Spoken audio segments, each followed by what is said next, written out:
I'm your host, Carmilla, and this is Cat Scratch Radio, a horror podcast. Dark academia is a style, an aesthetic, mostly identified by the university setting or academic setting, like an academy or some sort. This is seen in media like Wednesday on Netflix and Ninth House and its sequel Hellbent by Leigh Bardugo. Other examples are things like The Magicians, also on Netflix, Vicious by V.E. Schwab, and most famously, Frankenstein by Mary Shelley. A lot of the concept here is that it's set in locations with old books or tomes, the quiet libraries and the classics. It's men in tweed jackets and women in long plaid skirts. Sometimes it's based in the 1800s or the early 1900s, but it has in recent years made a comeback in modern era writing and media, also known as contemporary. Most importantly, its insurgence in media seems to be neatly tied with horror academia, the name for horror in dark academia settings. However, there is slight differences to horror academia and dark academia. Throughout this episode, I will be quoting the wiki fandom for some information on dark academia and horror academia, because at the end of the day, dark academia as we know it today, and all of its subclasses, started as an aesthetic and a fandom. There is no changing that. Let's talk about setting. Dark academia and horror is often placed in a university, a boarding school, or some type of academy. It's often seen with Ivy League schools at the forefront for adult literature, or Cambridge or Oxford, those kind of places as well, and boarding schools for the young adult focus works, like Wednesday. It leans into the old tomes in a library covered in dust and the rich historical nature of the aesthetic. Often the classics, like the Greek classics and stuff like that, are often some of the books that are like required reading to be part of the aesthetic. That doesn't mean you have to read these classics to be part of the aesthetic. It's just one of the fandom things. We see a lot of Gothic architecture in old libraries, secret societies, and stained glass windows, which also is commonly connected to Gothic architecture, of course. And on a personal note, I, in a lot of my own writing, write horror academia or Gothic horror with deep religious trauma, and I find myself utilizing Gothic architecture a lot in both of these genres. Within that setting, your characters will have a very specific style of dress, and by the setting I mean dark academia. The professor look is pretty common for men, or uniforms for boarding school students, of course, and you'll see women dressed in dresses or skirts and blouses, but it's also common to have them in wool sweaters and long pleated skirts. And for your masculine or queer characters, they may be a combination of this. In my work in progress in Answer and Bones, one of the leading characters, who is a woman, wears trousers and men's white long sleeve button-ups. To quote the wiki fandom about the fashion, it says, in the 1950s, preppy fashion became codified. The New England upper middle class of this time had fashion trends amongst themselves that grew in the environment of Ivy League universities. The atmosphere is one of the most important things in the dark academia story, or piece of media, because it's surrounded by classical music, low lighting, rainy days, small cafes, and dark lit libraries, and long hallways with many secrets. An excellent definition from Fandom Wiki here for horror academia is a subgenre of academia that focuses thematically on the overwhelming amount of knowledge in the world. Visually, it takes horror, especially cosmic or Lovecraftian horror, and applies it to academia, research, and learning.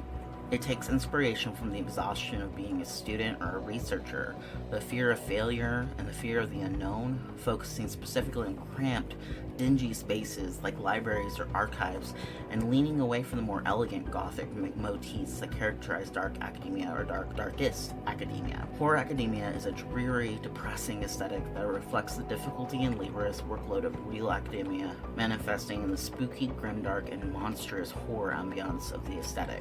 Some of the most common visual settings, according to the fandom, are cramped library work nooks and cubicles, empty, dim reading rooms without any windows, archives, long hallways with shelves, dimly lit offices with shuttered windows, cluttered desks, messy unorthodox spaces like in a car, dreary old universities, grungy 24-hour diners where you have to order a black coffee once an hour, places like that. But where does dark academia come from? Like I said in the beginning, it's an aesthetic. It's a fandom. It was popularized mostly on Pinterest and Tumblr, and other various social media across the internet, mostly TikTok, in the 2010s and 2020s. It revolves around classic literature, the pursuit of self-discovery, and a passion for knowledge and learning. Many people participate in dark academia in their fashion choices. One YouTuber described it as dressing like old people, but in actuality, it's a dress style that has been popularized in academia over the generations. A good location to see the style that I'm talking about is the movie Saltburn, which is a horror dark academia, and I think that is an excellent representation of some of the style that I'm talking about, the university setting, the clothing, and all of that. So Fandom Wiki tells us this about it. Dark academia's visual stems primarily come from upper-class European cultures of the 19th century Gothicism and American prep. The upper class of this time period emphasized a liberal education in which Latin, rhetoric, and classics were taught subjects. These are now seen as unusual and esoteric, creating an allure that presents schooling as not dreary or boring, but one that cultivates mystery, curiosity, and diligence that isn't commonly seen in the contemporary schooling. But visuals aside, dark academia has a lot of motifs that are associated with it. As mentioned earlier on, secret societies play a role in dark academia as part of the mystery of the academic world. But other motifs are cults and murder, along with other criminality. But it's more of a slow-paced and sinister play between the setting and the story. This means you're not likely to see a dark academia thriller, as the combination sort of contrasts hard against one another. However, that doesn't mean you won't have dark academia in detective stories. Think Enola Holmes or Sherlock Holmes for that matter. The largest and most notable influence on the aesthetic is the ideas and lifestyles of Lord Byron, Percy Shelley, Mary Shelley, Edmund Burke, and even some Edgar Allan Poe because of the more gothic influence on the genre. Mary Shelley being the first to combine dark academia before it was even called that, before it became a fandom, before it became this aesthetic that we know it is today, with horror elements in Frankenstein. Now, Fandom Wiki explains the motifs for dark academia as such. In dark academia novels, there typically is an in-group of students that have an established allure because of their expertise in their discipline, an air of mystery, or certain mannerisms that are foreign to both the audience and the other characters not in the clique. The main character, typically from a background not of the rest of the group, usually has more average traits and is new and or unprivy to the rest of the group's dynamics, and is able to describe these mannerisms to the audience as, and they mean describing them as odd.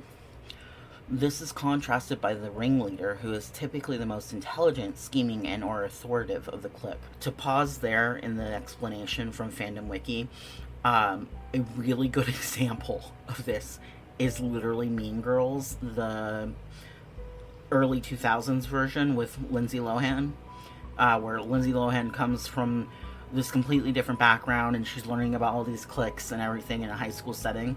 Now, that's not dark academia, but it is an academic setting, and it does reflect the unprivy nature of the group dynamics and the mannerisms being described to the audience, where there's lots of moments where Katie, played by Lindsay Lohan, is like talking about them acting like animals and stuff like that from Africa.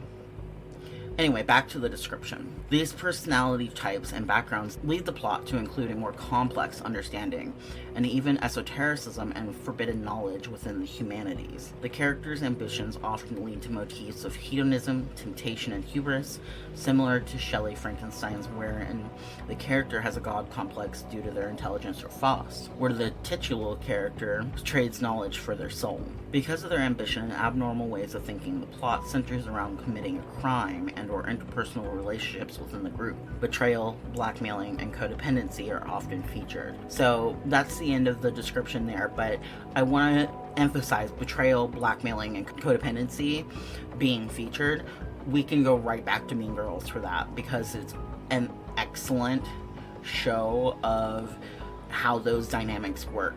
So if you are struggling to write that young adult book dynamic, watch Mean Girls. Get an idea of what it's like to have that outcast main character who's seeing these cliques from the inside and how she becomes codependent, how blackmailing and betrayal become a huge part of the storyline. And I think that will give you a really good influence for your writing for your characters, especially for a young adult. Now, most horror academia has a Lovecraftian or cosmic horror influence. I'm going to pause here in my description to let you guys know that I don't support H.P. Lovecraft personally. I know that his stuff is misogynistic and very racist, along with many other things. The man was scared of everything. So I wanted to just put that out there. That doesn't mean that I am against Lovecraftian or cosmic horror influence in writing. Just the man himself. But there are so many different ways that horror academia can present itself, given the right atmosphere, the right characteristics, and the right musical background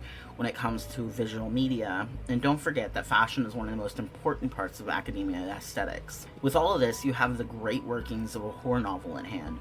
A fun podcast to check out, the story-driven podcast, if you like story-driven podcasts, is the Magnus Archives, which has a strong horror academia vibe. One of the most important things to remember about fashion and horror academia is that it can be a bit more unkept. While it does have a certain polished vibe to it, it can be in fact more disheveled, despite what mood boards on Pinterest would lead you to believe.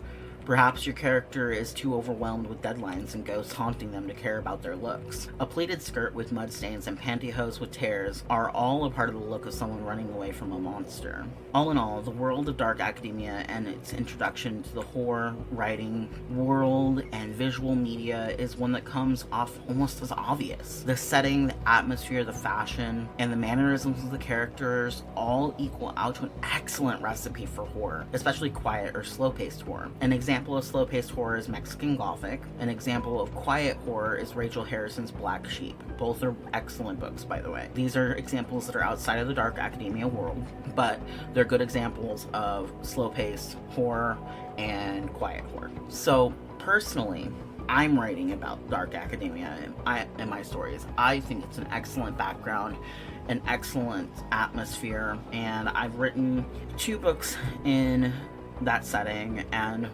currently working on a gothic horror novel. So what about yourself? Have you read or watched any dark academia or horror academia lately? Are you writing something in that setting? Do you have any dark academia that interests you? Let me know in the comments on my Facebook and I'll get back to you on that. You've been listening to Cat Scratch Radio, a horror podcast with your host, Carmilla Mays, also known as Matu C. Lawrence. If you want to find me on social media, just look up MX Carmilla.